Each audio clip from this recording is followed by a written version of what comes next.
Hello and welcome. तो आज हम लोग पढ़ने वाले इस वीडियो में क्लास 11 का chapter number 2 unit and dimensions का सेकंड पार्ट। ठीक है, तो जैसा कि हमने पहले पार्ट में जो है डिस्कस कर लिया था, क्वांटिटी क्या होती है, फंडामेंटल क्वांटिटीज क्या होती हैं, और उसके बाद डिराइव्ड क्वांटिटीज क्या होती हैं, यूनिट्स क्या होती हैं, सीजीएस सिस्टम क्या होता है, एमकेएस सिस्टम क्या होता है, एफपीएस सिस्टम क्या होता है, ये सब चीजें हमने डिस्कस कर ली थी। फिर उसके बाद हमें एक और चीज डिस्कस कर लिया था कि सीजीएस, एमकेएस, एफपीएस सिस्टम में क्या था, एक एक कंट्री में यूज होते थे, तो इंटरनेशनल लेवल पर जो है क्या होता था, ये जो है प्रॉब्लम होता था। तो हमने इंटरनेशनल लेवल पर जो है क्या किया, एक हमने यूनिट का सिस्टम बनाया जिसको हम लोग बोलते हैं सिस्टम डी इंटरनेशनल, मतलब शॉर्ट में जिसको बोलते हैं एसआई यूनिट्स। ठीक है, एसआई यूनिट्स में हमने 7 क्वांटिटीज देखी थी जो हमारे फंडामेंटल क्वांटिटीज थी। फिर उसके बाद हमारे पास क्या था, सब्सिडियरीज क्वांटिटीज थी, एक था प्लेन एंगल और दूसरा था सॉलिड एंगल। तो हम लोग अब क्या करते हैं, उसी एक एसआई सिस्टम में जो है यूनिट्स का जो है डेफिनेशन हम लोग देखते हैं। ठीक है, तो जैसे हमारे पास फंडामेंटल क्वांटिटी 7 थी, तो इन सातों क्वांटिटीज का जो है हमने क्या क्या छोटा छोटा टुकड़ा लिया और उन टुकड़ों को हमने क्या मान लिया, स्टैंडर्ड मान लिया। जैसे लेंथ का एक छोटा टुकड़ा लिया और उसको हमने क्या नाम दे दिया, मीटर, और उसका सिंबल हमने क्या दे दिया, स्मॉल एम। ठीक है, उसके बाद दूसरा हमने एक क्वांटिटी दिया मास। ठीक है, मास का एक छोटा सा स्टैंडर्ड हमने बनाया जिसको हम लोग क्या नाम दिया, किलोग्राम। ठीक है, 1 किलोग्राम, और इसका सिंबल क्या है, केजी। ठीक है, उसके बाद टाइम है, टाइम का हमने एक छोटा सा जो है पार्ट लिया जिसको हम लोग बोलते हैं 1 सेकेंड। ठीक है, और उसका यूनिट हमने क्या रखा, स्मॉल एस। फिर उसके बाद इलेक्ट्रिक करंट का हमने क्या रखा, एम्पियर। उसके बाद थर्मोडायनेमिक्स टेम्परेचर केल्विन। उसके बाद अमाउंट ऑफ सब्सटेंस मोल। उसके बाद ल्यूमिनस इंटेंसिटी कैंडेला। ये सब चीजें जो है हमने डिस्कस की। ठीक है, अब हम लोग देखेंगे कि 1 मीटर, 1 केजी, 1 सेकेंड, 1 एम्पियर किसको बोलते हैं। ठीक है, मतलब एक यूनिट कितना बड़ा चीज होता है या कितना छोटा चीज होता है, वो हम लोग डिस्कस करने वाले हैं। ठीक है, तो सबसे पहले हम लोग स्टार्ट करते हैं लेंथ से। तो लेंथ का एक छोटा सा पार्ट अगर हम लोग लेते हैं, सबसे छोटा पार्ट जिसको हमने स्टैंडर्ड माना है इंटरनेशनल लेवल पर, वो है मीटर। ठीक है, तो देखो मीटर का जो जर्नी है मतलब स्टैंडर्ड जो इसका मीटर मतलब लेंथ का स्टैंडर्ड बनाने का जो हिस्ट्री है उसको थोड़ा सा देखते हैं, फिर हम लोग इसके डेफिनेशन पर जो है आते हैं। ठीक है, तो इसका हमने स्टैंडर्ड तो मीटर चूज कर लिया, लेकिन अब कितना लंबा चीज को मीटर चूज करेंगे, ये हमारे पास जो है, ये क्वेश्चन हमारे पास उठा साइंटिस्ट लोगों के पास। तो साइंटिस्ट लोगों ने क्या किया, उन्होंने क्या किया, प्लेटिनम और इरिडियम का जो है उन्होंने क्या किया, अलॉय को मिक्स किया और एक रॉड इन्होंने बनाया ऐसा।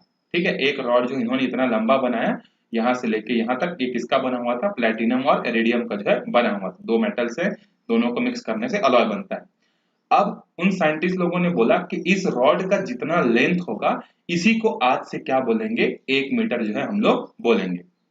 ठीक है, और इसको एक जगह जो है पैक करके रख दिया गया, और बाकी सारे दुनिया वालों को ये बोल दिया गया कि आप लोग सब आओ, एक एक कंट्री से एक एक लोग आओ, और अपने हिसाब से जो है क्या करो, इतना बड़ा कोई भी चीज नाप के ले जाओ। जैसे लोहे का लेना है तो मतलब ये तो फिक्स है, एक एक कंट्री से, जैसे इंडिया से एक आदमी गया, उसने लोहे का रॉड लिया और इतना बड़ा लोहे का रॉड का नापा, और उसको ला के क्या किया, इंडिया वालों को बता दिया कि आज से इतना बड़ा लेंथ को क्या बोलेंगे हम लोग, 1 मीटर बोलेंगे। ठीक है, उसके बाद चाइना वाले गए, तो चाइना वाले जो है इतना लंबा रॉड काट कर लिया, तो पूरे चाइना में बांट दिए कि आज से इसको 1 मीटर बोलेंगे। तो शुरुआत में 1 मीटर का डेफिनेशन जो है इस तरीके से होता था। ठीक है, एक प्रोटोटाइप यहाँ इसको हम लोग क्या बोलते हैं, प्लेटिनम और इरिडियम के रॉड को जो रखा हुआ है उसको बोलते हैं प्रोटोटाइप। प्रोटोटाइप का मतलब होता है जब सबसे पहली बार कोई सैंपल बनाया जाता है। ठीक है, उसको बोलते हैं प्रोटोटाइप। तो हमने क्या किया, इतना बड़ा लेंथ लेकर पूरी दुनिया में बांट दिया, और हमने बोला कि आज से जो भी चीज नापोगे वो इस रॉड से नापोगे। ठीक है, और ये कुछ दिनों तक बिल्कुल सही चला, लेकिन प्रॉब्लम क्या हुआ कि ये जो है, ये स्टैंडर्ड जो है क्या था, ये जो है हर लोकेशन के लिए सही नहीं था। क्या होता था, कई सालों बाद, जैसे 2 साल 3 साल अगर कंटिन्यू यूज करते थे, तो इसका जो लेंथ है वो छोटा होने लगता था। ठीक है, इसका लेंथ क्या होने लगता था, छोटा होने लगता था। अब छोटा कैसे होता था, तो देखो ये जो मेटल्स हैं, और मेटल्स में क्या होते हैं, रस्टिंग होती है कि नहीं, तो इस पर क्या होने लगा, रस्ट लगने लगा। ठीक है, रस्टिंग हो गया तो ऑब्वियस सी बात है, इसका लेंथ क्या होने लगेगा, छोटा होने लगेगा। ठीक है, 1 साल में नहीं होगा, लेकिन 2 साल 3 साल में तो होगा, तो इसका लेंथ जो ओरिजिनल था उससे क्या होने लगा, छोटा होने लगा। और जो हमने इंटरनेशनल लेवल पर जो है इसको प्रोटोटाइप को जो है जहां पर रखा था, वहां पर भी इसमें जो है बहुत सारे मॉइस्चर, बहुत सारे जंग आने लगे, जिसके कारण से इंटरनेशनल प्रोटोटाइप में भी क्या होने लगा, प्रॉब्लम होने लगा। ठीक है, उसके बाद ये तो पहला प्रॉब्लम था इस रॉड का। दूसरा प्रॉब्लम क्या था कि जैसे हमारे अर्थ के सरफेस पर जो है क्या है, ये जो रॉड है, ठीक है, इस रॉड का जो लेंथ है, अगर इस रॉड को लेकर अगर हम लोग मून में जाते हैं या फिर हम लोग मार्स में जाते हैं, ठीक है, तो जब मून में जाते हैं या मार्स में जाते हैं तो हम लोग क्या देखते हैं कि इसका जो लेंथ है वो क्या हो जाता है, चेंज हो जाता है, छोटा हो जाता है या फिर बड़ा हो जाता है। ठीक है, अब आपके दिमाग में ये क्वेश्चन आ रहा होगा कि लेंथ कैसे बड़ा या छोटा हो सकता है। ठीक है, तो आंसर है बिल्कुल भी बड़ा या छोटा हो सकता है किसी भी चीज का लेंथ, जब उसमें क्या आ जाए, मोशन आ जाए। ठीक है, जैसे अगर आप क्या करो, एक स्प्रिंग लो, ठीक है, ऐसा आप एक स्प्रिंग लो और इस स्प्रिंग में यहाँ पर एक पत्थर बांध दो, ठीक है, और स्प्रिंग के इस हिस्से को पकड़कर जोर जोर से घुमाओ, तो स्प्रिंग का लेंथ क्या हो जाएगा, ऐसा बड़ा हो जाएगा कि नहीं। ठीक है, तो ये बड़ा क्यों हुआ, क्योंकि इस स्प्रिंग में क्या हो गया, मोशन आ गया। ठीक है, तो जब भी किसी ऑब्जेक्ट में मोशन आता है तो उसका लेंथ क्या हो जाता है, या तो बढ़ जाएगा या फिर क्या हो जाएगा, कम हो जाएगा।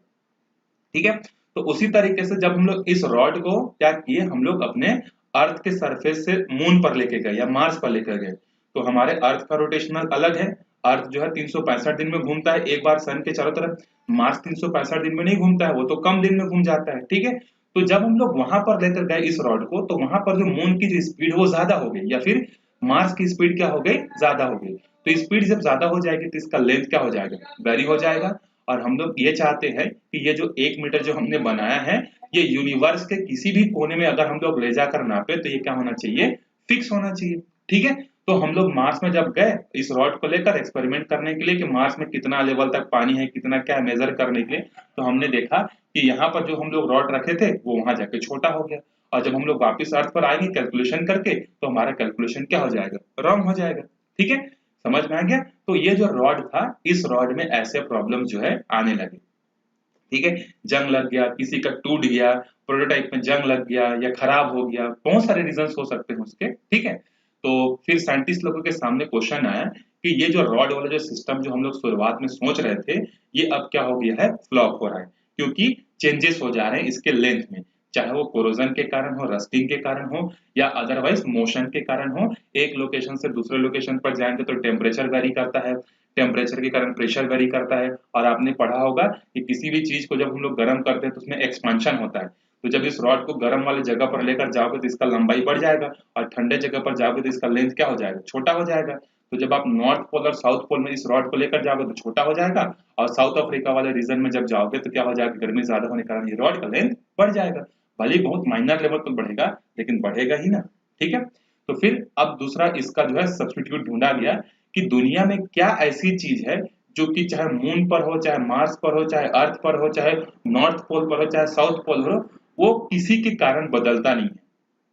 ठीक है, किसी भी कारण से सर्दी गर्मी बरसात से उसको फर्क नहीं पड़ता। तो ऐसी क्या चीज है, अगर ऐसी चीज हमको मिल जाएगा तो हम लोग उसके हिसाब से क्या करेंगे, हम लोग 1 मीटर का डेफिनेशन बनाएंगे। तो वो चीज हमको मिल गई, और वो चीज कौन सी थी, वो चीज है लाइट।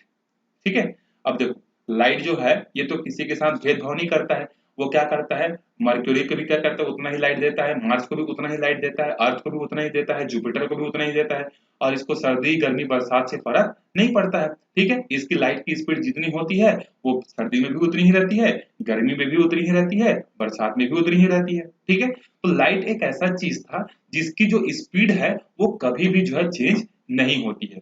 और जब ये डेफिनेशन प्रॉब्लम आया, जब ये डेफिनेशन का प्रॉब्लम आया, उस समय तक हमको लाइट की स्पीड पता चल चुकी थी।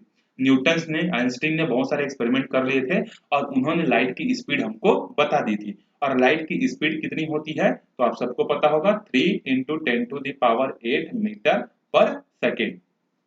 आया समझ में, कितना होता है, 3 × 10⁸ मीटर पर सेकेंड। मतलब ये 1 सेकेंड में कितना जाता है, ये 1 सेकेंड में जाता है 3 × 10⁸ मीटर। ठीक है, तो 1 सेकेंड में इतना मीटर जाता है, तो 1 मीटर जाने में इसको कितना समय लगेगा, 1 सेकेंड का 1/3 × 10⁸ पार्ट लगेगा। ठीक है, अब ये हमारा क्या बन गया, 1 मीटर का डेफिनेशन हमने इसको बनाना स्टार्ट किया। क्यों, क्योंकि इसकी स्पीड तो फिक्स है भाई, चाहे सर्दी हो गर्मी हो कोई फर्क नहीं पड़ता।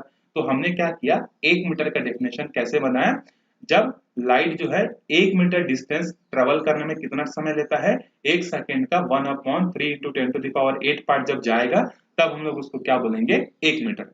मतलब क्या है, लाइट जैसे चल रही है, हम लोग अपना घड़ी ऑन करेंगे और घड़ी ऑन करने के बाद जैसे ही 1 सेकेंड का इतना हिस्सा होगा तो लाइट जितना दूर जाएगी, मतलब मान लो कि ए वो पॉइंट है जहां पर हमारा टाइम क्या था, 0 था।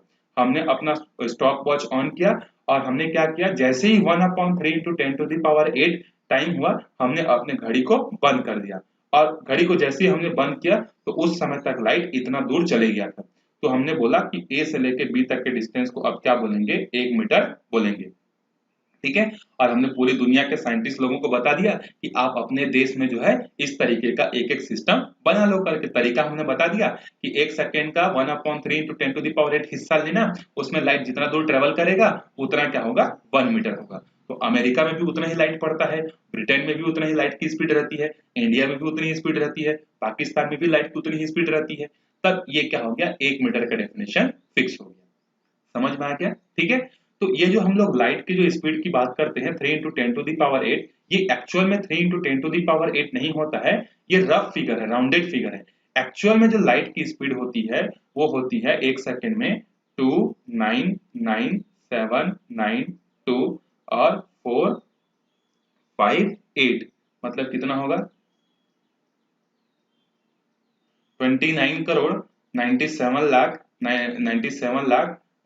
उसके बाद 92,458। ठीक है, इतना होता है लाइट की स्पीड मीटर पर सेकेंड। मतलब 1 सेकेंड में लाइट जो है 29 करोड़ 97 लाख 92,458 मीटर क्या करता है, ट्रेवल करता है।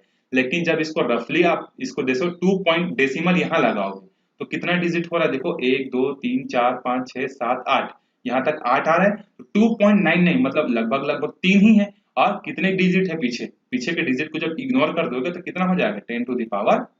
तो रफली इसको हम लोग कंसिडर करते हैं 3 × 10⁸। तब आपको 1 मीटर का समझ में, 1 मीटर का डेफिनेशन आपको समझ में आ गया। लाइट जो है 1 सेकेंड का 1/3 इंटू 10⁸ हिस्से में जितना दूर वो चले जाएगा उतने दूर को हम लोग क्या बोलेंगे, 1 मीटर बोलेंगे। ठीक है, तो इसका डेफिनेशन देखो क्या लिखा हुआ है, the metre is the length of the path travel by light in vacuum. अब लाइट को हम लोग कहाँ ट्रेवल कराएंगे, वैक्यूम में। ठीक है, क्योंकि अगर हम लोग एयर में कराएंगे तो एयर के पार्टिकल्स प्रेजेंट होते हैं तो थोड़ा बहुत इसके लाइट की स्पीड में फर्क पड़ सकता है, बहुत माइन्यूट करता है। तो यहाँ पर इस डेफिनेशन जो है कहाँ पर बनाया गया, आइडियल सिचुएशन पर। और आइडियल सिचुएशन क्या होता है, जहां पर कोई पार्टिकल ना हो, उसको रोकने वाला कुछ ना हो। और ऐसा कौन सा जगह होता है, वो होता है वैक्यूम, जहां पर कोई पार्टिकल नहीं होता। ठीक है, travel by light in vacuum during the time interval of 1/29 crore 97 lakh और उसके बाद 92,458 ऑफ अ सेकेंड। मतलब 1 सेकेंड का अगर इतना टुकड़ा करेंगे, 29 करोड़ 97 लाख 92,456 टुकड़ा करेंगे, तो उसके एक टुकड़े वाले टाइम में जितना लाइट चले जाएगा, जितना दूर, वही क्या कहलाएगा, 1 मीटर। तो सोचो 1 मीटर का कितना कितना जो है लेंथ होता है। ठीक है, समझ में आ गया? मतलब ये 1 सेकेंड का इतनावा हिस्सा में लाइट जितना दूर जाएगा वो है 1 सेकेंड। और इस डेफिनेशन को हमने कब बनाया था, इस डेफिनेशन को हमने बनाया था 1983 में।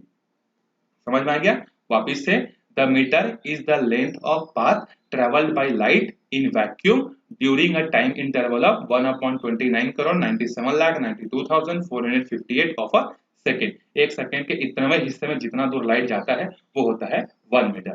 ठीक है, अब एक चीज याद रखना, भले ही मैं आपको समझाने के लिए ये जो स्टैंडर्ड डेफिनेशन है इनको समझाने के लिए जो है अपना जनरल लैंग्वेज में आपको समझा रहा हूँ कि 1 सेकेंड के इतना हिस्से में लाइट जितना दूर जाएगा वो 1 मीटर होता है।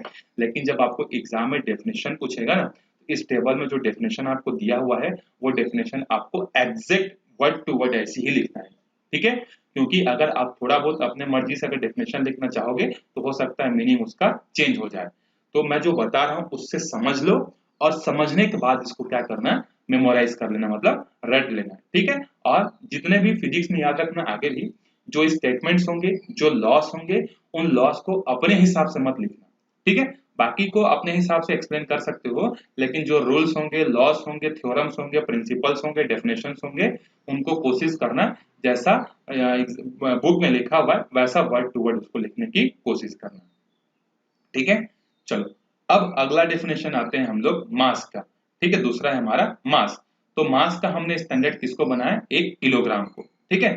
तो 1 किलोग्राम जो है हम लोग किसको बोलते हैं, देखो तो इसका डेफिनेशन क्या दिया है, the kilogram is equal to the mass of international prototype, prototype मतलब पहली बार जो बनता है, of the kilogram is a platinum iridium alloy cylinder. हमने क्या किया, एक प्लैटिनम लिया और एक इरेडियम लिया और दोनों को मिक्स करके हमने एक सिलेंडर बना दिया, ठीक है। इतना बड़ा जो है हमने सिलेंडर बना दिया। kept at an international bureau of weight and measures at Sèvres near Paris and France। मतलब देखो ये जितना भी आप डेफिनेशन पढ़ रहे हो ना, ये सब डेफिनेशन जो बनता है ये दुनिया भर के सारे साइंटिस्ट जो है एक जगह पर इकट्ठा होते हैं और वहां पर डिस्कशन करके जो है ये डेफिनेशन बनाते हैं। और वो जगह कौन सा है, फ्रांस में पेरिस है। पेरिस में एक जगह है, एक गांव का नाम है जिसका नाम है सीवरेस करके, ठीक है, जिसको हिंदी में बोलते हैं सेवरस नामक जगह पर, ठीक है। तो इस जगह पर क्या है, एक international bureau of weight and measurement का एक इंस्टीट्यूट है। तो यहाँ पर सारे साइंटिस्ट मिलकर क्या करते हैं, किसी भी चीज का डेफिनेशन जो है बनाते हैं और वहां पर 1 मीटर का, 1 केजी का, 1 सेकेंड का सबका प्रोटोटाइप जो है आपको वहां पर मिलेगा, ठीक है। और वैसे मैं आपको एक और चीज बता दूं कि आने वाले 1 या 2 साल में ये पूरे के पूरे डेफिनेशन क्या होने वाले हैं, चेंज होने वाले हैं। अभी इस पर वर्क चल रहा है क्योंकि ये डेफिनेशन जो है आज से 20 साल 30 साल पहले बने हुए थे, तो इनमें प्रॉब्लम्स आ रही है, ठीक है, क्योंकि हमारा दुनिया मॉडर्नाइज हो रहा है और ये मॉडर्न जमाने में फिट नहीं बैठ रहा है, ठीक है। तो हो सकता है जब आप स्कूल पास आउट कर जाओ, जब आप किसी को पढ़ा रहे होगे, तो हो सकता है ये सारे डेफिनेशन उस समय तक क्या हो जाए, चेंज हो जाए, लेकिन फिलहाल तो अभी ये डेफिनेशन है, ठीक है। चलो अब देखते हैं 1 केजी किसको बोलते हैं। तो इसने क्या बोला कि 1 केजी क्या है, जब हम लोग प्लैटिनम और इरिडियम के अलॉय लेते हैं और उससे एक सिलेंडर बनाते हैं और उस सिलेंडर को हम लोग को कहाँ रखा हुआ है, फ्रांस में रखा हुआ है, तो इसका जितना मास होगा वही मास क्या कहलाएगा, 1 केजी कहलाएगा, ठीक है। अब देखो मास का जो कंसेप्ट है ना, ये भी जो है पहले क्या था, देखो ये तो स्टैंडर्ड डेफिनेशन हमने पढ़ लिया, ठीक है, लेकिन जब ये स्टैंडर्ड डेफिनेशन नहीं आया था तो लोग जो है मास को कैसे नापते थे, देखो तो हर कंट्री के लोग क्या करते थे, मास को नापने के लिए जो है अलग अलग जो है चीजों को जो है उपयोग करते थे। जैसे सबसे शुरुआत में मास को नापने के लिए क्या किया गया, एक एक जो है पत्थर लिया गया, एक पत्थर रैंडमली चूज कर लिया गया, उसको अच्छे से डिजाइन करके ऐसा प्लेन कर दिया गया। अब साइंटिस्ट लोगों ने बोला कि इस पत्थर का जितना वेट है उसको आज से क्या बोल देंगे, 1 केजी बोल देंगे। और फिर वही काम पूरे दुनिया वालों को बोला कि आओ एक एक आदमी और इसके बराबर बराबर पत्थर जो है नाप के ले जाओ अपने तराजू से और अपने पूरे क्या करना, अपने कंट्री में जो है बांट देना और लोगों को बोलना कि आज से इस पत्थर का जितना वेट होगा उतना उतना उतना भारी भारी चीज वो अपने घर में रख लें और उसी से तराजू से क्या करें, वो नाप लें करके, ठीक है। अब ये कुछ दिनों तक बिल्कुल सही चला, ठीक है। अब प्रॉब्लम क्या क्रिएट हुई, अब ये जो पत्थर है इसको बार बार यूज करोगे तो घिसेगा, घिसेगा तो टूटेगा, ठीक है। अगर बरसात में पड़ गया तो गीला हो जाएगा, गर्मी में क्या हो जाएगा, इसमें रॉक्स जो टूटने लगते हैं, ठीक है। तो इसके कारण से इसका भी मास में क्या होने लगा, चेंजेस होने लगा। और जब इसी मास को फिर से हम लोग मून पर लेकर जाएंगे या मार्स पर लेकर जाएंगे, वहां पर ग्रेविटी क्या होती है, अलग होती है, तो ग्रेविटी अलग है तो वहां पर मास भी क्या हो जाएगा, चेंज हो जाएगा। तो इस वाले सिस्टम में भी प्रॉब्लम होने लगा, तो फिर साइंटिस्ट लोगों ने फिर मिलकर डिसीजन लिया कि अब क्या किया जाए। तो इन्होंने फिर चूज किया किसको, दो मटेरियल को, दो मेटल को, प्लैटिनम और इरिडियम को। इन्होंने क्या किया, प्लैटिनम और इरिडियम ऐसे मेटल्स होते हैं जिन पर जो है रस्टिंग बहुत रेयर होती है। जब ये अलॉय हो जाते हैं ना, जब ये अलग अलग रहते हैं तो हो सकता है इनमें रस्टिंग हो जाए, लेकिन जब ये दोनों अलॉय हो जाते हैं ना तो ये स्टेनलेस स्टील के जैसा हो जाते हैं, जंग इनमें नहीं लगता। तो साइंटिस्ट लोगों ने बोला कि एक प्रोटोटाइप बनाते हैं प्लैटिनम और इरिडियम का, और ये प्लैटिनम और इरिडियम का रॉड का सिलेंडर का मास जितना होगा उतना मास को हम लोग क्या बोलेंगे, आज से 1 केजी बोलेंगे, ठीक है। तो केजी के लिए हमको ज्यादा जो है मेहनत करने की जरूरत नहीं पड़ी, ठीक है। प्लैटिनम इरिडियम का रॉड लो, सिलेंडर लो, उस सिलेंडर का वेट जितना है उसको पूरे कंट्री में बांट दो, पूरी दुनिया में बांट दो और उसको आज से 1 केजी बोलेंगे, ठीक है। अब जब ये 1 केजी का डेफिनेशन नहीं बना था ना, तो हम लोग अपने इंडिया में जो है अलग अलग चीजें जो है क्या करते थे, हम लोग नापने के लिए जो है यूज करते थे। जैसे क्या क्या यूज करते थे, तो चकात यूज करते थे, चकात के बाद पाव यूज करते थे, पाव के साथ जो है सेब यूज करते थे, फिर मल्ल यूज करते थे। ऐसे ऐसे जो है क्या थे, हम लोग अलग अलग जो है मेजर करने के लिए यूज करते थे। आप अपने घर वालों को, अपनी मम्मी को या अपने दादी को पूछना कि उन लोग नापने के लिए क्या क्या चीज यूज करते थे, उनसे पूछना। उन लोग पहले पाव यूज करते थे, सेब यूज करते थे, चमात यूज करते थे, मल्ल यूज करते थे। इस तरीके से पहले के लोग नापने के लिए यूज करते थे।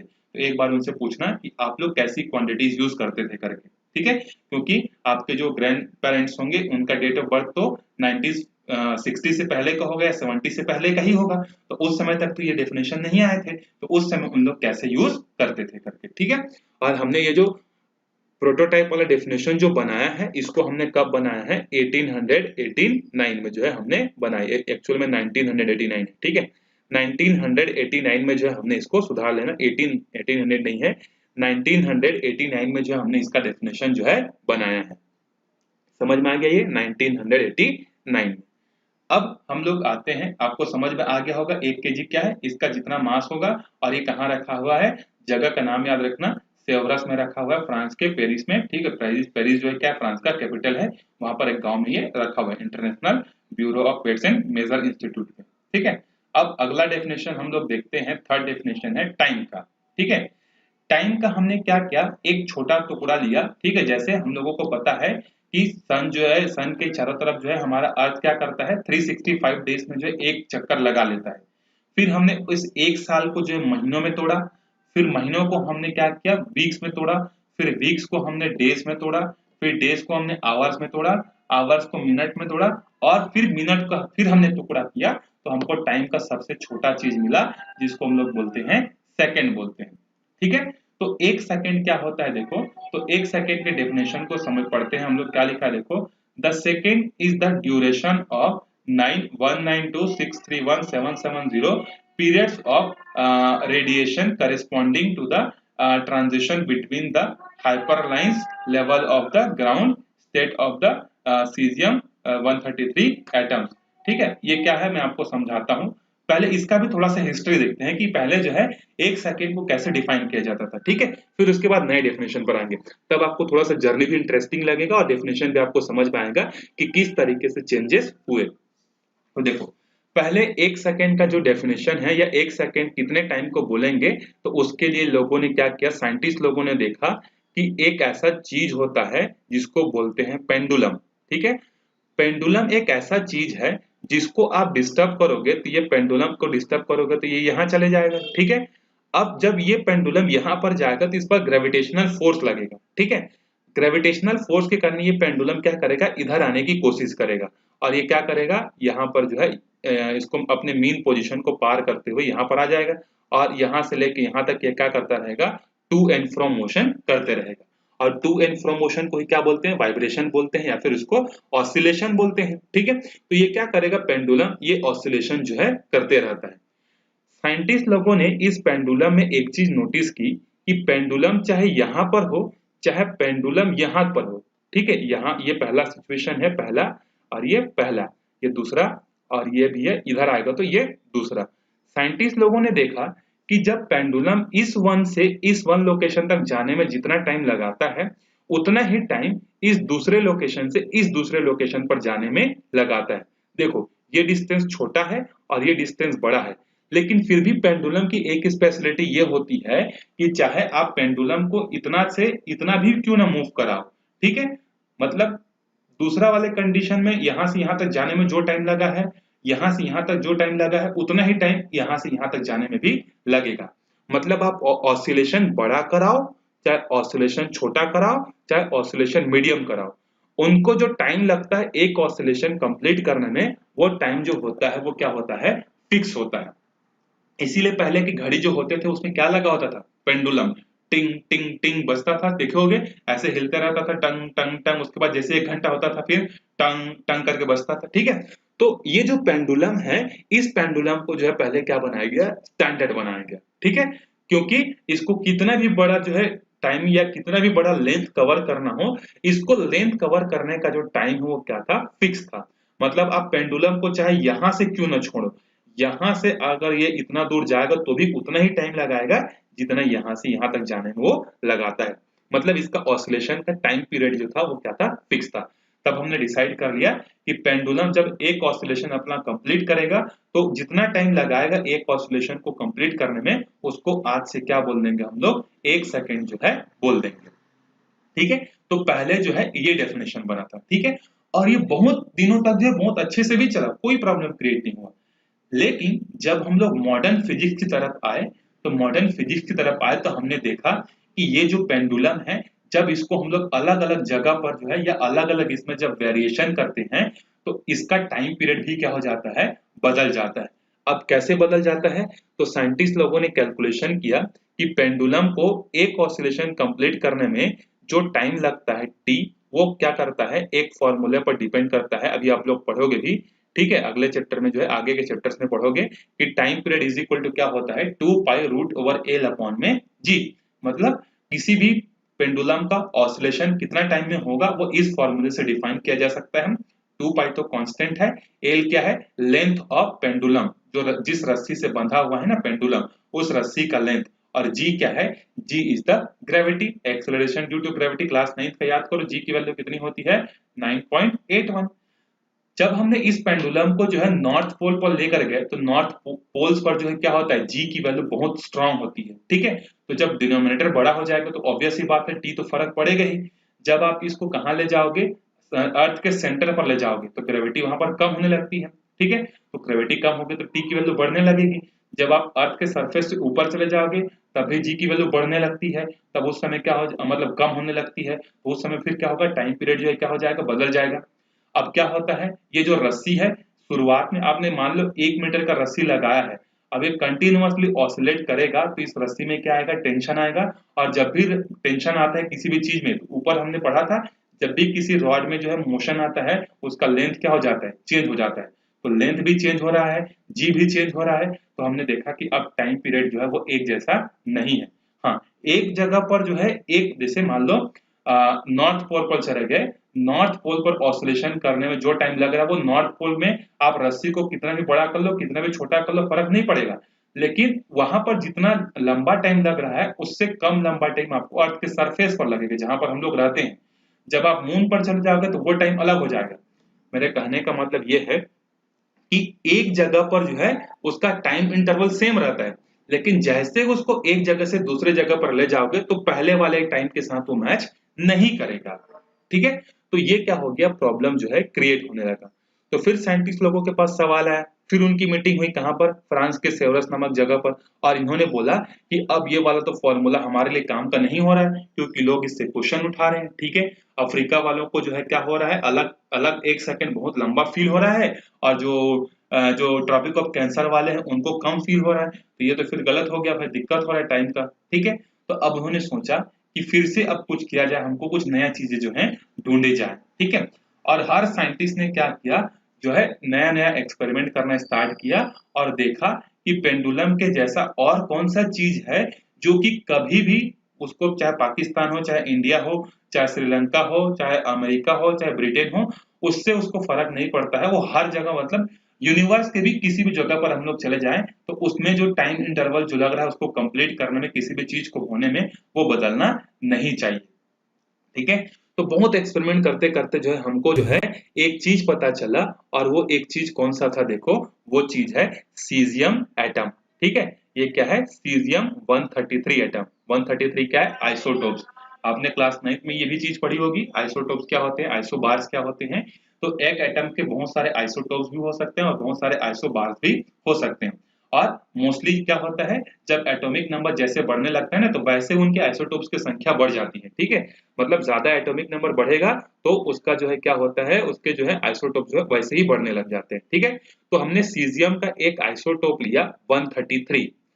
अब इसमें हमने कैसे किया उसको समझते हैं, फिर डेफिनेशन पर वापस आते हैं, ठीक है। अगर मैं आपको डायरेक्ट डेफिनेशन बताऊंगा तो आपके ऊपर से चले जाएगा, आप भले इसको रट लोगे लेकिन समझ नहीं पाओगे कि 1 सेकेंड जो है क्या होता है। तो देखो, आपने, वापिस से मैं आ रहा हूँ क्लास 9, क्योंकि क्लास 9 का पूरा सिलेबस मैच करता है किससे, क्लास 11 से, और क्लास 10 का पूरा सिलेबस लगभग लगभग मैच करता है किससे, 12 से। तो आपका 9th का कंसेप्ट पढ़ा होगा आपने, वहां पर साइंस में जो है एटम्स का स्ट्रक्चर पढ़ा होगा आपने। तो यहाँ पर क्या होता है, किसी भी एटम के एक सेंटर वाला पार्ट होता है जिसको क्या होता है, न्यूक्लियस होता है। और ये क्या होता है, जिस जगह पर इलेक्ट्रॉन्स घूमते हैं उनको बोलते हैं ऑर्बिट्स बोलते हैं, ठीक है। तो इस तरीके से अलग अलग ऑर्बिट जो है क्या होते हैं, बने हुए होते हैं, जिन ऑर्बिट्स पर जो है इलेक्ट्रॉन क्या करता है, घूमता है। अच्छा, ये थोड़ा सा देखो मैं अच्छे से बना देता हूँ ताकि आपको क्लियरली दिखे। ये पहला ऑर्बिट है जिसमें इलेक्ट्रॉन घूमेगा, ये दूसरा ऑर्बिट है जिसमें इलेक्ट्रॉन घूमेगा, और आपने पढ़ा होगा कि एक ऑर्बिट पर जो है फिक्स्ड इलेक्ट्रॉन जो है घूम सकते हैं। जैसे पहले वाले ऑर्बिट में 2 ही इलेक्ट्रॉन घूम सकते हैं, दूसरे वाले ऑर्बिट में 8 इलेक्ट्रॉन घूम सकते हैं, आपने पढ़ा होगा। तो एक ऑर्बिट पर कितने इलेक्ट्रॉन रहेंगे ये फिक्स है और उनकी एनर्जी भी फिक्स है। जैसे अगर कोई इलेक्ट्रॉन इस ऑर्बिट में घूम रहा है तो उसके पास एनर्जी कम होगी, लेकिन अगर कोई इस बड़े वाले ऑर्बिट में अगर घूम रहा है तो उसकी एनर्जी क्या होगी, ज्यादा होगी। तो हमने क्या किया, सीजियम का एटम लिया और उसको क्या किया हमने, यहाँ पर सीजियम का एटम है और हम लोग 2 ऑर्बिट्स को जो है यहाँ पर लेकर समझते हैं। ये क्या है, एक ऑर्बिट है, ये क्या है, दूसरा ऑर्बिट है, और ये दोनों क्या है, बहुत ज्यादा नजदीक है। इन दोनों ऑर्बिट्स को हम लोग क्या बोलते हैं, हाइपरलाइंस बोलते हैं, ठीक है, या हाइपरफाइंस लेवल बोलते हैं, क्योंकि इन दोनों के एनर्जी में बहुत कम का डिफरेंस है, लेकिन ऐसा नहीं कि ये 100 है तो ये 1000 है, ठीक है, बहुत कम डिफरेंस है। अगर इसकी एनर्जी 4 है तो इसकी एनर्जी 6 होगी, मतलब दोनों में एनर्जी लेवल का डिफरेंस जो है बहुत कम है। तो ऐसे को हम लोग क्या बोलते हैं, ऑर्बिट्स को हाइपरफाइंस लेवल्स बोलते हैं। तो हमने सीजियम 133 एटम को लिया, अब हमने इसको क्या किया, एक्सटर्नली इसको हमने एनर्जी दिया, ठीक है। अब एनर्जी देने के कई सारे तरीके होते हैं, हीट से दे सकते हैं, लाइट से दे सकते हैं, इलेक्ट्रॉन स्ट्राइक करके देख सकते हैं, ठीक है। तो हमने क्या किया, इस इलेक्ट्रॉन को जो है, जो यहाँ पर जो इलेक्ट्रॉन 2 इलेक्ट्रॉन घूम रहे हैं ना, इन 2 में से हमने एक को जो है किसी भी तरीके से एनर्जी जो है हमने प्रोवाइड किया।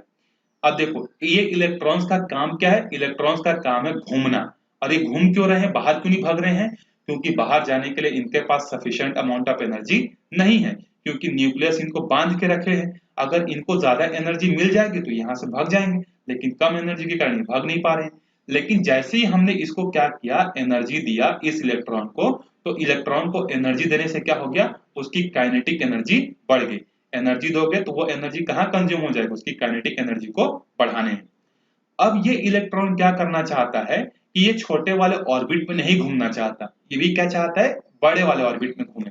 जैसे अगर आपके पास छोटा टाटा नैनो का कार है और मान लो आपको कहीं से लॉटरी लगी, जैसे इसको एनर्जी मिल गई, उसी तरीके से मान लो आप टाटा नैनो में घूम रहे थे छोटी सी कार में, मान लो सडनली आपको 1 करोड़ की क्या हो गई, लॉटरी लग गई। तो जब आपको 1 करोड़ की लॉटरी लगेगी तो आप भी क्या चाहोगे, मर्सिडीज में घूमूं मैं, या मैं होंडा सिटी में घूमूं, या कुछ अच्छे कार में घूमूं जहां पर मैं चलते चलते टीवी देख सकूं, बड़ा सा कार जिसमें मैं सो सकूं, ठीक है। तो उसी तरीके से ये इलेक्ट्रॉन भी क्या चाहता है कि छोटे ऑर्बिट में घूमकर मैं थक चुका हूं, अब मैं भी बड़े ऑर्बिट में क्या करूंगा, घूमूंगा करके।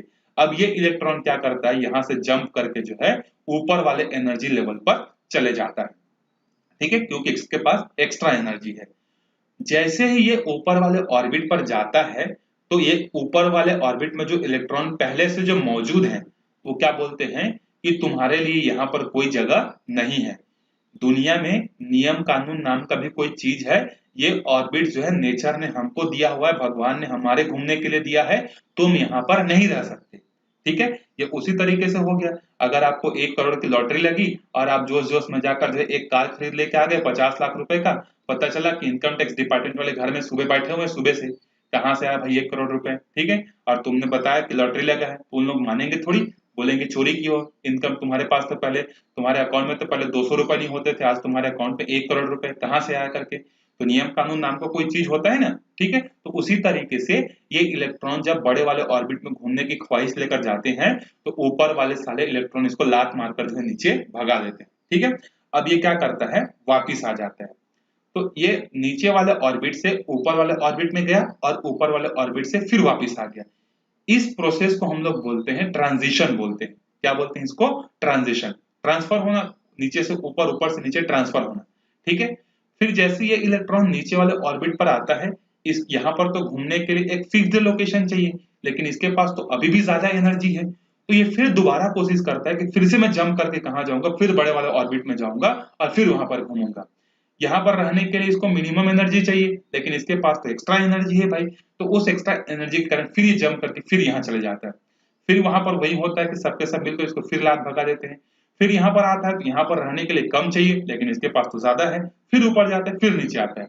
तो क्या होता है कि हम लोग क्या करते हैं, देखते हैं कि जैसे ही ऊपर जाता है और ऊपर से नीचे आता है, तो ऊपर जाने और नीचे आने का इसका जो टाइम है, ये टाइम क्या रहता है, फिक्स रहता है, ये टाइम बदलता नहीं है।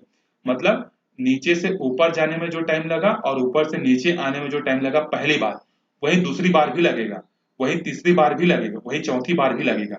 मतलब हर एक ट्रांजिशन में जो है इसको ऊपर से नीचे, मतलब नीचे से ऊपर और ऊपर से नीचे आने में जो टाइम लग रहा था वो टाइम क्या था, सेम सेम था।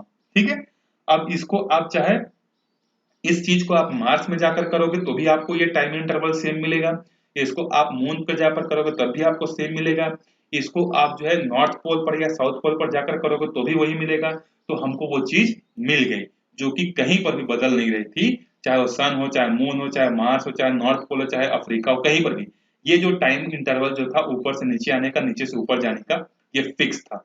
अब इसी के बेसिस पर हमने क्या किया, डेफिनेशन बनाना स्टार्ट किया। तो फिर साइंटिस्ट लोगों ने डिसाइड किया कि जब ये ट्रांजिशन कितने बार होगा, देखो इस ट्रांजिशन को होने में कुछ टाइम लग रहा है, मान लो वो टाइम है टी टाइम लग रहा है उसको। टी टाइम मतलब नीचे वाले ऑर्बिट से ऊपर, ऊपर से नीचे आने में जो टाइम लग रहा है वो है टी। तो अब साइंटिस्ट लोगों ने बोला कि ये ट्रांजिशन कितने बार होगा तो उसको 1 सेकेंड बोलेंगे। तो इन्होंने बोला कि जब ये ट्रांजिशन कितने बार होगा, देखो अब डेफिनेशन पर आते हैं। जब ये ट्रांजिशन कितने बार होगा, देखो यहां पर दिया हुआ है 9192631770, 91 करोड़ 92 लाख 92,63,000, अरे 9,19,26,31,770। जब ये ट्रांजिशन इतने बार हो जाएगा और इतने बार होने में उसको जितना समय लगेगा उस समय को हम लोग क्या बोलेंगे, 1 सेकेंड बोलेंगे। ठीक है, और ये यहां से जो ऊपर जा रहा था इस एनर्जी लेवल्स को या इस ऑर्बिट्स को हम लोग क्या बोलते थे, हाइपरफाइंस लेवल बोलते थे। तो जब नीचे से ऊपर, ऊपर से नीचे कितने बार हो जाएगा, 9,19,26,31,770 बार जब ये हो जाएगा ना, बार बार बार बार ऐसा, तब उतना टाइम जो लगेगा उसको होने में, मतलब इतना बार ट्रांजिशन होने में जो टाइम लगेगा उस टाइम को हम लोग बोलेंगे 1 सेकेंड। मतलब समझ रहे हो, जब आप किसी को हेलो बोलते हो मतलब 1 सेकेंड हो जाता है, तो 1 सेकेंड में यहाँ का जो एटम है, यहाँ का जो इलेक्ट्रॉन है, ये 9 अरब क्या बोलते हैं, 9,19,26,31,770 बार ऊपर नीचे हो गया होता है। समझ में, 9 अरब मतलब समझ रहे हो कितनी बड़ी चीज है। ठीक है, तो 1 सेकेंड में एक इलेक्ट्रॉन इतने बार ट्रांजिशन कर लेता है, और इतना ट्रांजिशन करने में जितना टाइम बीतता है उसको साइंटिस्ट लोगों ने मान लिया 1 सेकेंड। आई होप आपको समझ में आ गया होगा 1 सेकेंड का डेफिनेशन क्या है। अब इस डेफिनेशन को जब आप याद करोगे तो ये डेफिनेशन आपको क्या हो जाएगा, इजीली याद हो जाएगा। ठीक है, और ये डेफिनेशन हमने बनाई कब थी, 1967 में हमने ये डेफिनेशन बनाई थी। समझ में आ गया, ठीक है। तो अगर आपको समझ में आ गया होगा तो डेफिनेशन जो है याद करना इजी हो जाएगा। ठीक है, और अगर मैं सीधा आपको डेफिनेशन ही बताता कि इसको ऐसा बोलते हैं, इसको ऐसा बोलते हैं, तो आपको समझ में नहीं आता, हमेशा कंफ्यूजन रहता है। और जब आपका एक बार कंफ्यूजन क्रिएट हो गया तो ये कंफ्यूजन जब तक कोई क्लियर नहीं करेगा तब तक लाइफ टाइम जो है ये क्या होगा, बना रहेगा।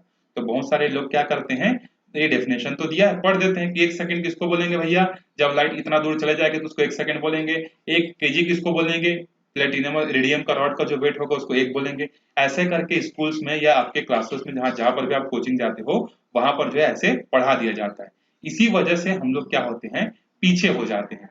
और जो मेट्रो मेट्रो सिटीज के जो लोग होते हैं, ठीक है, दिल्ली हो गया, मुंबई हो गया, यहाँ जब आप पढ़ोगे, कोटा हो गया, तो इसी चीज को क्या करते हैं वो लोग, लाखों रुपए का फीस लेकर इसी चीज को उन लोग बताते हैं, जो चीज मैंने आपको बताई। ठीक है, तो अगर आप पढ़ना चाहो तो आप यहीं पर रह के जो है बहुत अच्छे से पढ़ाई कर सकते हो। ठीक है, तो हमने देख लिया, 3 डेफिनेशन देख लिया, लेंथ का देख लिया, मास का देख लिया, टाइम का देख लिया।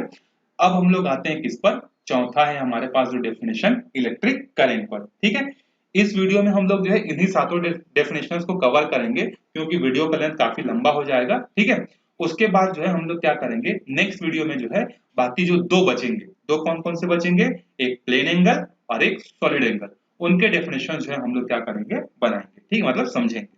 चलो, इलेक्ट्रिक करंट किसको बोलते हैं, देखो इलेक्ट्रिक करंट का हमने एक छोटा सा क्या बोलते हैं स्टैंडर्ड बनाया, उस स्टैंडर्ड को हम लोग क्या बोलते हैं, एम्पियर बोलते हैं। और ये एम्पियर साइंटिस्ट का नाम है, इसीलिए इसका सिंबल क्या है, कैपिटल ए है। ठीक है, अब ये डेफिनेशन जब आप पहली बार पढ़ोगे ना तो ये आपको समझ में नहीं आएगा। ठीक है, तो मैं आपको पहले एक्सप्लेन कर देता हूं कि इलेक्ट्रिक करंट का डेफिनेशन क्या है, उसके बाद इस डेफिनेशन को जब आप पढ़ोगे तब आपको समझ में आएगा। हमने क्या किया, दो कंडक्टर लिया। अब कंडक्टर तो समझते ही होगे ना, कंडक्टर मतलब क्या होता है, जिसमें इजीली चार्जेस जो है, करंट जो है फ्लो हो सकता है। ठीक है, दो कंडक्टर लिए हमने सेम लेंथ का, और दोनों को हमने 1 मीटर के डिस्टेंस पर जो है हमने रख दिया। ठीक है, कितना डिस्टेंस पर रखा, 1 मीटर के डिस्टेंस पर रख दिया। उसके बाद हमने यहाँ पर क्या लगा दिया, एक रेजिस्टेंस लगाया, और हमने यहाँ पर जो है एक बैटरी लगाई। ठीक है, रेजिस्टेंस लगाया हमने, बैटरी जो है हमने लगाई। अब इसका दोनों एंड को जो है हमने ऐसे कनेक्ट कर दिया। ठीक है, और इसका दूसरा एंड हमने कहां से कनेक्ट किया, इसका दूसरा एंड हमने इस रॉड के इन दोनों एंड्स पर कनेक्ट कर दिया। ठीक है, मतलब इन दोनों रॉड पर सेम चार्जेस होंगे, इन दोनों रॉड्स पर जो है सेम चार्जेस जो है होंगे। ये क्या है, एक रेजिस्टेंस है, और ये रेजिस्टेंस कैसा है, वेरिएबल रेजिस्टेंस है। वेरिएबल रेजिस्टेंस का मतलब क्या होता है, जैसे आप पंखे का रेगुलेटर को यूज करके कम या ज्यादा करते हो ना पंखे की स्पीड को, जब आप रेगुलेटर को घुमाते हो तो पंखे की स्पीड कम हो जाती है। ये कैसे होता है, उसमें करंट कम जाता है। पंखे की स्पीड को जब बढ़ाते हो रेगुलेटर को घुमाकर तो बढ़ने लगता है। क्यों बढ़ता है, क्योंकि करंट ज्यादा जाता है। जैसे नल है, नल को आप टाइट करोगे तो पानी कम आएगा, और नल को ज्यादा खोल दोगे तो पानी ज्यादा आएगा। तो उसी तरीके से ये वेरिएबल रेजिस्टेंस होता है। इसको रेजिस्टेंस को हम लोग अपने हिसाब से कम या ज्यादा कर सकते हैं। तो हमने क्या किया, इन दोनों के बीच में पहले कितना डिस्टेंस था, 1 मीटर का डिस्टेंस था। जैसे ही हम लोग यहाँ से स्विच को ऑन करते हैं और हम लोग देखते हैं, क्योंकि दोनों एंड पर तो सेम है, ये पॉजिटिव है, ये भी पॉजिटिव है, ये नेगेटिव है, ये भी नेगेटिव है, तो दोनों ही रॉड में जो है क्या होता है, करंट जो है ऊपर की तरफ जो है फ्लो होने लगता है। ये I2 है और इसमें करंट I1 है। दोनों रॉड में ऊपर की तरफ क्या होता है, करंट फ्लो होने लगता है।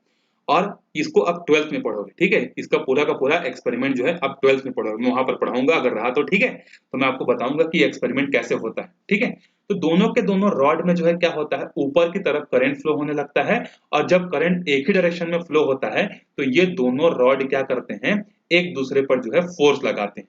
अभी हमने कितना करंट दिया है यहां से हमको नहीं पता है, लेकिन जितना भी करंट हमने दिया उस करंट के कारण ये रॉड 1 और रॉड 2 दोनों एक दूसरे को क्या कर रहे हैं, खींच रहे हैं, एक दूसरे के नजदीक आ रहे हैं।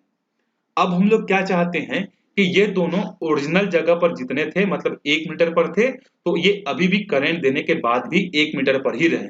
लेकिन ये दोनों तो नजदीक आ रहे हैं, तो नजदीक लाने से अगर रोकना है तो क्या करना पड़ेगा, इसको दूर ले जाने के लिए कुछ मैकेनिज्म लगाना पड़ेगा।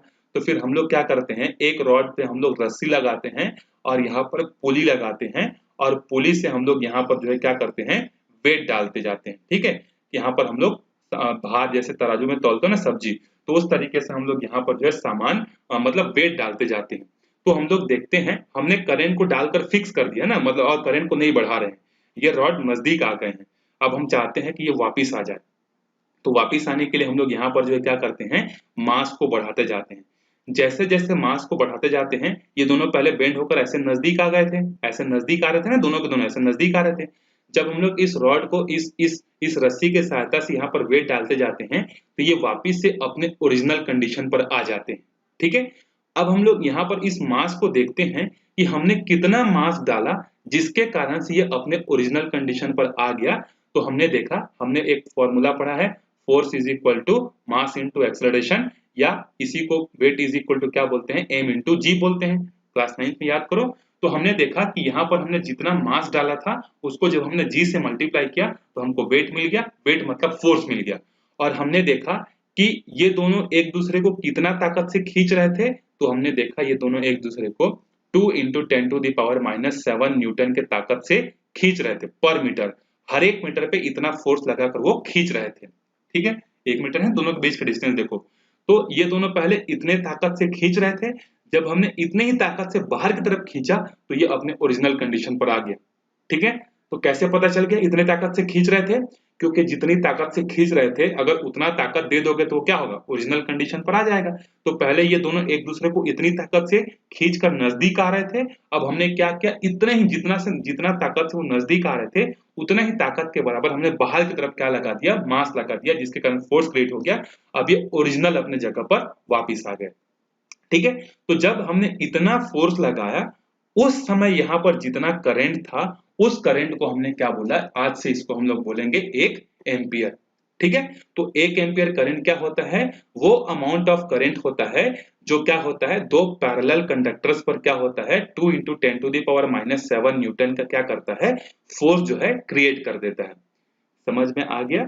चलो अब डेफिनेशन पढ़ते हैं, देखो अब आपको समझ में अच्छे से आएगा। देखो the ampere is the constant current, ये फिक्स्ड करंट होता है, कांस्टेंट मैंने बताया था, इसको फिक्स किए थे हम लोग, which if maintained in the two straight parallel conductors, दो पैरेलल कंडक्टर्स के बीच में जो है मेंटेन होता है, ऑफ इनफाइनाइट लेंथ, और इसका लेंथ कितना होता है इनफाइनाइट, देखो इनका लेंथ इनफाइनाइट है लेकिन दोनों के बीच का डिस्टेंस 1 मीटर है, of negligible circular cross sectional, और इनका जो क्रॉस सेक्शनल है कि ये कितने चौड़े हैं कितने हैं, ये तो ये इनका क्रॉस सेक्शनल क्या है, नेग्लिजिबल है, मतलब खत्म है लगभग, आर प्लेस्ड इन 1 मीटर, जब दो पैरेलल कंडक्टर जो कि इनफाइनाइट लॉन्ग है उनको 1 मीटर के डिस्टेंस पर रख देते हैं, तो क्या होता है देखो, in vacuum would produces between this vacuum would produces force between this conductor of force of, एक मिनट ना, 1 मीटर अपार्ट इन वैक्यूम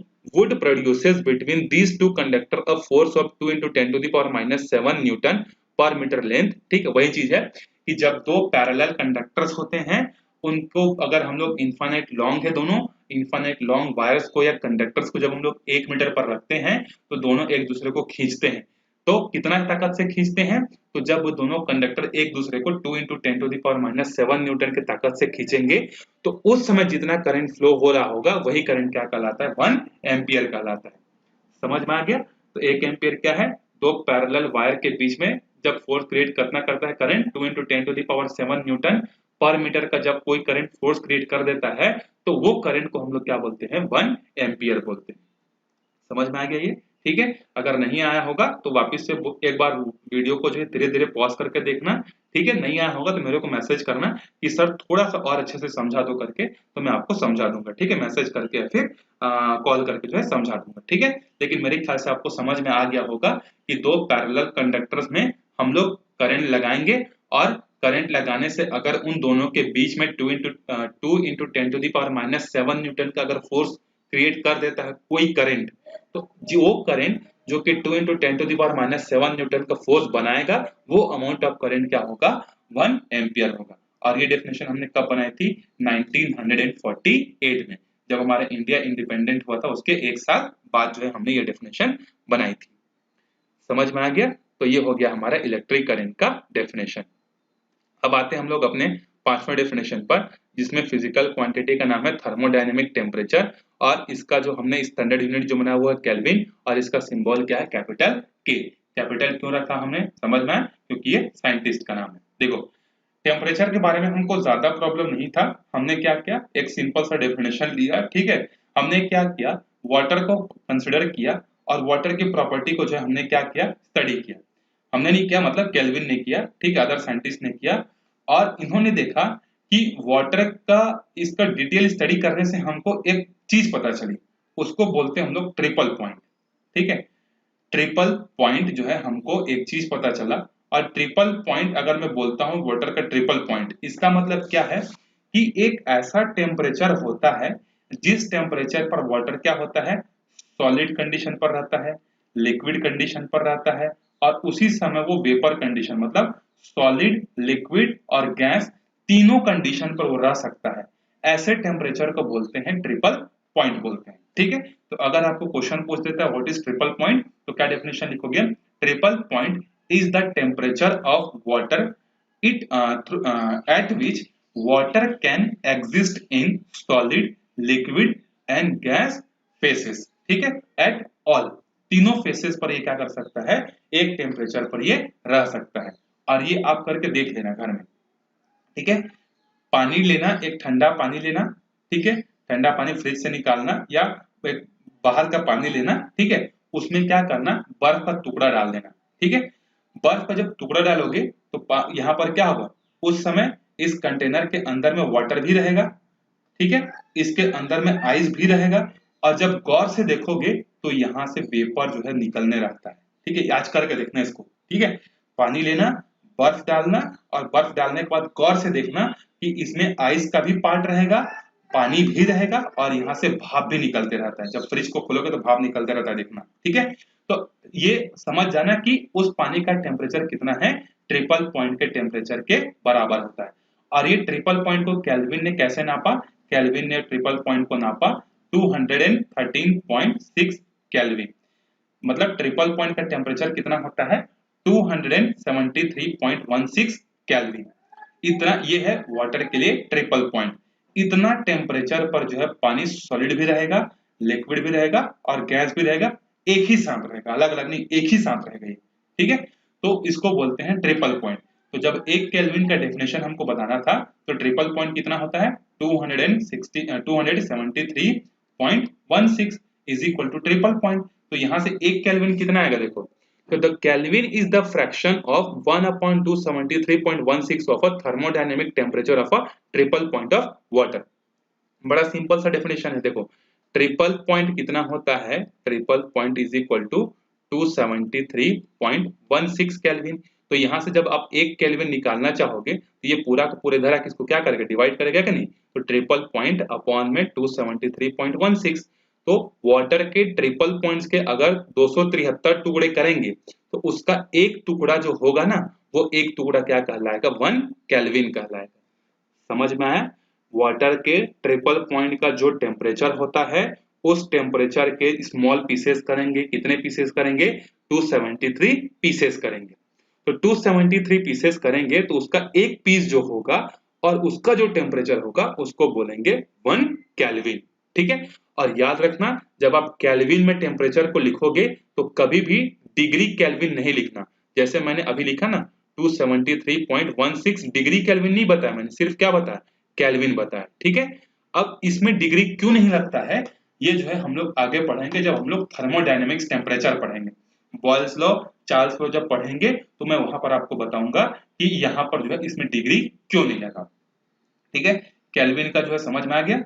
अब ऐसा नहीं है कि टेम्परेचर को मेजर करने के लिए जो है हमारे पास केल्विन ही एक मेथड होता है या केल्विन ही एक स्केल होता है। हमारे पास और भी स्केल होते हैं, जैसे डिग्री सेल्सियस। आप लोगों ने न्यूज में पढ़ा होगा कि गर्मी बढ़ गई और इंडिया का टेम्परेचर जो है कितना हो गया, 50 डिग्री सेल्सियस पहुंच गया। तो डिग्री सेल्सियस भी एक टेम्परेचर नापने का तरीका है, लेकिन एसआई सिस्टम में जो इंटरनेशनल लेवल पर जो एक्सेप्टेबल है वो कौन सा है, केल्विन है। कुछ जगह पर जो है फ़ारेनहाइट का यूज किया जाता है। जैसे जब आप डॉक्टर के पास जाते हो बोलता है कि आपको 104 डिग्री बुखार है, तो वो 104 डिग्री ना तो केल्विन में होता है ना ही वो 104 डिग्री जो है डिग्री सेल्सियस में होता है, वो 104 डिग्री होता है फ़ारेनहाइट में होता है। तो फ़ारेनहाइट जो होता है वो एक अलग स्केल हो गया। इसके अलावा इंडस्ट्रीज में जो एक और स्केल यूज होता है जिसको बोलते हैं र्यूमर स्केल, ठीक है। र्यूमर स्केल मतलब डिग्री आर होता है। तो र्यूमर हो गया, फ़ारेनहाइट हो गया, सेल्सियस हो गया, इन तीनों में डिग्री लगता है, लेकिन केल्विन जो ऐसा चीज है जिसमें कभी भी जो है केल्विन डिग्री जो है यूज नहीं होता है, ठीक है। समझ में आ गया? तो देखो ये हो गया हमारा केल्विन का डेफिनेशन, ठीक है। मैं आपको एक और चीज बता देता हूँ, केल्विन से पहले भी जो है हमारे पास सिस्टम थे। केल्विन से पहले हम लोग यूज करते थे डिग्री सेल्सियस को, ठीक है। सेल्सियस जो है एक साइंटिस्ट था जिसने टेम्परेचर को नापने के लिए सबसे पहले तरीका बताया था। वो तरीका क्या था देखो, उसको मैं समझा देता हूँ। इसी के साथ साथ आपका केल्विन के साथ साथ आपका सेल्सियस वाला भी आपका कंसेप्ट क्लियर हो जाएगा। केल्विन बोलता हूँ यार, सेल्सियस ने क्या किया, सेल्सियस ने जो है वाटर को रेफरेंस लिया, ठीक है। और उसने क्या देखा कि जब हम लोग वाटर को ठंडा करते जाते हैं, ठंडा करते जाते हैं, तो एक ऐसा टाइम आता है जहां पर वो क्या बन जाता है, सॉलिड बन जाता है, मतलब इनडायरेक्टली वो बर्फ बन जाता है। तो सेल्सियस ने उस टेम्परेचर को क्या नाम दिया, उसने नाम दिया उसको 0 डिग्री सेल्सियस, ठीक है। उसके बाद उसने देखा कि जब हम लोग पानी को गर्म करते जाते हैं, गर्म करते जाते हैं, गर्म करते जाते हैं, तो एक टेम्परेचर ऐसा आता है जहां पर वो लिक्विड से क्या बनने लगता है, वेपर बनने लगता है, ठीक है। तो उस टेम्परेचर को उसने क्या दिया, 100 डिग्री नाम दिया, 100 डिग्री सेल्सियस नाम दिया। और उसने एक थर्मामीटर भी बनाया, ठीक है। अब वो थर्मामीटर कैसे था देखो, एक थर्मामीटर इसने कांच का ग्लास लिया, पतला सा, बहुत पतला सा ग्लास लिया इस तरीके से, और इसके अंदर में मर्क्यूरी डाल दी या एल्कोहल डाल दिया। मर्क्यूरी भी डालता था, एल्कोहल भी, दोनों में से कोई भी एक चीज डाल सकते हो, ठीक है। तो उसने क्या किया, इसको इसके अंदर में मर्क्यूरी डाला और मर्क्यूरी डालकर जो है ठंडे पानी में, मतलब पानी जब बर्फ था उस पर नापा, तो उसने देखा कि पूरा का पूरा मर्क्यूरी जो है सिकुड़ कर यहाँ आ गया। तो उसने इस पर एक नाम रख दिया, मार्किंग करके इसको बोल दिया 0 डिग्री सेल्सियस बोल दिया। ठीक है, उसके बाद इसी इसी कांच के ट्यूब को लेकर वो कहाँ गया, गर्म पानी के पास गया, तो देखा कि मर्क्यूरी का हाइट जो है यहाँ तक बढ़ गया, तो उसको उसने क्या नाम दे दिया 100 डिग्री, अभी मैंने बताया। और इसने क्या किया, 0 से लेकर 100 के बीच में जो है 100 छोटे छोटे पार्ट्स कर दिए। ठीक है, अब इसने बोला कि 1 डिग्री सेल्सियस कितना होता है, तो उसने बोला कि वाटर का फ्रीजिंग पॉइंट और वाटर के बॉइलिंग पॉइंट के 100 टुकड़े करो, इस 100 टुकड़ा का एक पार्ट जो होगा वो क्या कहलाएगा, 1 डिग्री सेल्सियस कहलाएगा। तो पहले सेल्सियस ऐसे चलता था, समझ में आ गया, टेंशन मतलब अभी हम लोग क्या करेंगे, केल्विन में, फ़ारेनहाइट में, रीमर स्केल में, और एक और कौन सा था, हाँ सेल्सियस, इन तीनों में जो है रिलेशन भी पढ़ेंगे, ये कैसे आपस में एक दूसरे में कन्वर्ट हो जाते हैं इसको भी हम लोग सीखेंगे। ठीक है, लेकिन अभी सिर्फ ट्रेलर है, समझ में आ गया, पहले सेल्सियस यूज होता था लेकिन सेल्सियस में कुछ प्रॉब्लम्स क्रिएट हुई। ठीक है, जिसको केल्विन ने सुधारा 1967 में, और उसने एक नया डेफिनेशन केल्विन का स्टैंडर्ड बनाया जिसको हम लोग बोलते हैं केल्विन। पहले सेल्सियस से नापते थे, ठीक है, अब केल्विन से नापते हैं। वैसे आप अलग अलग जगह पर जाओगे ना तो अलग अलग कंट्री के लोग जो है अलग अलग यूज करते हैं। जैसे आप यूएस जाओगे तो वहाँ के, मेरे ख्याल से वहाँ के लोग फ़ारेनहाइट में टेम्परेचर यूज करते हैं। आप ब्रिटेन जाओगे तो वहाँ जो है केल्विन में मेजर करते हैं, हम लोग इंडिया में सेल्सियस में मेजर करते हैं। ठीक है, तो वैसे अलग अलग कंट्री में जो है जिस तरीके से लैंग्वेज जनरल है उसी तरीके से अलग अलग जो है मेजर करते हैं, लेकिन इंटरनेशनल लेवल पर जब हम लोग बात करेंगे तो हम लोग केल्विन में बात करेंगे, क्योंकि इंटरनेशनल लैंग्वेज को हर कोई समझता है। अगर आप बोलोगे कि हमारे यहाँ का टेम्परेचर 300 केल्विन है बोलोगे ना तो सब समझ जाएंगे कि कितना ज्यादा या कितना कम है। ठीक है, चलो वापिस आते हैं हम लोग अपने अगले डेफिनेशन पर, 6th डेफिनेशन, जिसका नाम है अमाउंट ऑफ सब्सटेंस। ठीक है, अमाउंट ऑफ सब्सटेंस के लिए हमको कोई बहुत ज्यादा जो है प्रॉब्लम नहीं हुआ। हमने क्या किया, देखो हमने एक डेफिनेशन बनाया इसका, the mole is the amount of substance of a system which contains as many elementary entities as there are atoms in 0.012 kilogram of carbon 12। मतलब कुछ नहीं है, हम लोगों ने क्या किया, कार्बन एटम लिया और कार्बन के बहुत सारे आइसोटोप्स होते हैं, कार्बन 12 होता है, 13 होता है, 14 होता है, तो उन सब आइसोटोप्स में से हमने कार्बन 12 को चूज किया। क्यों कार्बन 12 को चूज किया, क्योंकि कार्बन का एटॉमिक नंबर 6 होता है और इसका मास कितना होता है, 12 होता है। तो हमने कार्बन 12 लिया और कार्बन 12 का जो है हमने क्या किया, 12 ग्राम कार्बन को हमने लिया। ठीक है, कार्बन 12 एटम का हमने कितना मास लिया, 12 ग्राम मास लिया और इसको हमने तोड़ दिया। अब तोड़ने के बाद हमने काउंट किया कि इसके अंदर में कितने पार्टिकल्स हैं, तो जितने पार्टिकल्स निकल कर आते हैं उन पार्टिकल्स की संख्या को हमने एक नाम दे दिया और उसको हम लोग क्या बोलते हैं, आप लोग सुने होंगे, एवोगैड्रोस नंबर बोलते हैं। ठीक है, एवोगैड्रोस नंबर। तो कार्बन 12 एटम का 12 ग्राम आपको मास लेना है, उसको तोड़ना है और तोड़ने के बाद काउंट करना है कि उसमें कितने पार्टिकल हैं, जितने नंबर आएंगे उसको एवोगैड्रो नंबर बोलते हैं। और कितना पार्टिकल होते हैं, मतलब एवोगैड्रो नंबर की वैल्यू कितनी होती है, तो 6.023 इंटू 10 टू द पावर 23 इतने पार्टिकल जो है इसमें हमको मिले, तो हमने इसी का नाम क्या रख दिया, 1 मोल रख दिया। ठीक है, तो जब मैं 1 मोल बोलता हूं तो समझ जाना उसमें 6.023 into 10 to the power 23 particles हैं। जैसे और ये क्या है, एक एंटिटीज है, ये क्या है, एलिमेंट्री एंटिटीज। एलिमेंट्री एंटिटीज का मतलब क्या है, अगर मैं आपसे बोलूं कि 1 मोल इलेक्ट्रॉन, इसका मतलब क्या है, किसी सब्सटेंस में मैंने बोल दिया कि 1 मोल इलेक्ट्रॉन है, इसका मतलब उसमें कितने इलेक्ट्रॉन हैं, उसमें 6.023 into 10 to the power 23 electron है। अगर मैं बोला 1 मोल प्रोटॉन तो समझ जाना कि उसमें कितने प्रोटॉन के पार्टिकल्स हैं, 6.023 इंटू 10 टू द पावर 23। अगर मैं बोला 1 मोल ऑक्सीजन तो इसका मतलब समझ जाना है कि उसमें ऑक्सीजन के कितने एटम्स प्रेजेंट होंगे, 6.023 इंटू 10 टू द पावर 23। अगर मैं बोला 1 मोल मॉलिक्यूल तो उसमें कितने मॉलिक्यूल्स होंगे किसी भी एटम्स के, 6.023 इंटू 10 टू द पावर 23। तो ये जो 1 मोल है ना, इसको हम लोग हर जगह यूज कर सकते हैं, 1 मोल वाटर, 1 मोल नाइट्रोजन, 1 मोल ऑक्सीजन, 1 मोल इलेक्ट्रॉन, 1 मोल मॉलिक्यूल, 1 मोल एटम, इसीलिए इसको हम लोग क्या बोलते हैं, एलिमेंट्री एंटिटीज बोलते हैं। ठीक है, तो देखो यहाँ पर जो है मैंने बोला था ना डेफिनेशन भले ही समझ लो मेरे हिसाब से, लेकिन डेफिनेशन जब लिखोगे तो इसके हिसाब से लिखोगे। जैसे मैंने आपको समझाया 12 ग्राम, लेकिन इसमें ग्राम यूज नहीं किया है, इसमें क्या यूज किया है, 0.012 किलोग्राम। भले उसको आप ग्राम में कन्वर्ट करोगे तो उतना ही आएगा, लेकिन जैसा लिखा है बिल्कुल वैसे ही लिखोगे। ठीक है, और ये डेफिनेशन हमने कब बनाई थी? 1971 में जो है हमने ये डेफिनेशन बनाई थी। क्लियर है? कार्बन 12 एटम का 12 ग्राम लेना है, उसको तोड़ना है, उसको तोड़ने के बाद उसमें कितने पार्टिकल्स मिलते हैं कार्बन के, उसको काउंट करना है, जितने होंगे उसको हम लोग स्टैंडर्ड मान लेंगे 1 मोल। ठीक है, और इसका सिंबल क्या होता है? स्मॉल MOL जो है इसका डेफिनेशन होता है। ठीक है, अब लास्ट आते हैं हम लोग ल्यूमिनस इंटेंसिटी पर। ठीक है, तो ल्यूमिनस इंटेंसिटी का जो हमने एक छोटा सा स्टैंडर्ड जो हमने लिया उसका नाम है कैंडेला और उसका सिंबल है CD। अब देखो इसका क्या है, कैंडेला क्या होता है? The candela is the luminous intensity in a given direction of a source that emits monochromatic radiation of frequency 540 into 10 to the power 12 hertz and that has the radiant intensity of that direction of 1/163 watt per steradian। देखो इतना लंबा छोड़ा समझने का कोई मतलब नहीं है, मैं आपको समझाता हूँ, आप डेफिनेशन रट लेना। ठीक है, अब क्या करोगे, जैसा स्टेटमेंट लिखा हुआ है वैसे आपको रटना पड़ेगा। ठीक है, इसमें जो है अपना दिमाग मत लगाना, 1.5 होशियार बन के अपने हिसाब से जो है डेफिनेशन मत लिख देना। देखो कौन तो सब लोग देखे होगे आइसक्रीम, ठीक है, आइसक्रीम खाए होगे सब लोग। तो मान लो अगर हमारे पास एक कोन है और इस कोन पर जो है हमने इस कॉर्नर पर जो है हमने क्या कर दिया, एक लाइट का सोर्स लगा दिया। ठीक है, एक लाइट का हमने सोर्स लगाया। ठीक है, लाइट का हमने सोर्स लगाया और ये सोर्स कैसा है? मोनोक्रोमेटिक। मोनोक्रोमेटिक का मतलब समझते हो ना, एक ही टाइप के कलर, या तो पूरा का पूरा रेड कलर का लाइट होना चाहिए, पूरा का पूरा ग्रीन कलर का होना चाहिए, व्हाइट लाइट नहीं होना चाहिए, क्योंकि व्हाइट लाइट जो होता है वो 7 क्या होता है? 7 कलर्स का कॉम्बिनेशन होता है। ठीक है, तो हमने क्या किया, एक मोनोक्रोमेटिक लाइट लिया और उसको हमने इस कोन के क्या किया, यहाँ पर जो है रख दिया।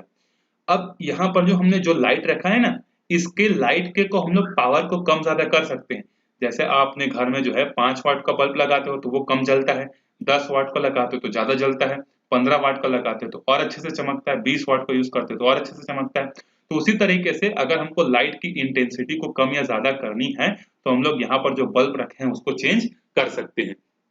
तो देखो हमको यहाँ पर क्या करना है, ऐसा लाइट रखना है जो कि कितना फ्रीक्वेंसी प्रोड्यूस करे, 540। अब देखो जब आप क्लास 12th में जाओगे ना तो वहां पर पढ़ोगे, जैसे अभी तक आप क्या पढ़ते आ रहे हो कि light is a form of energy, class 10th में यही पढ़े हो, light is a form of energy.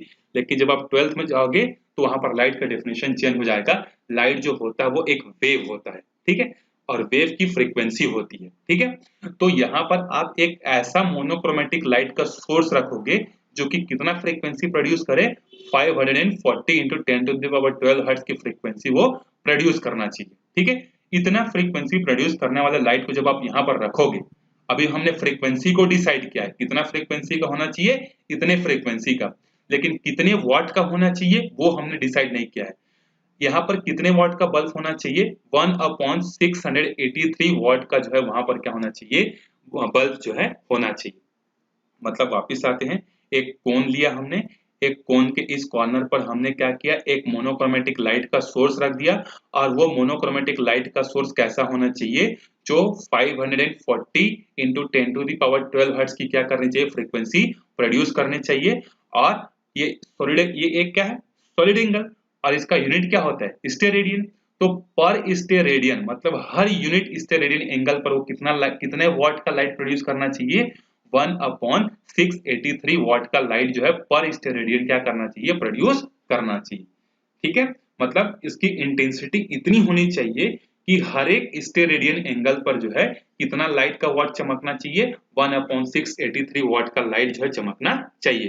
तो उस लाइट के सोर्स को हम लोग क्या बोलेंगे, कैंडेला बोलेंगे, मतलब 1 कैंडेला बोलेंगे। ठीक है, तो वापिस से 1 कैंडेला लाइट का वो सोर्स होता है जो कि 540 into 10 to the power 12 hertz की फ्रीक्वेंसी प्रोड्यूस करता है, और पर स्टेरेडियन, हर एक स्टेरेडियन में जो है कितने वॉट की लाइट जलाती है।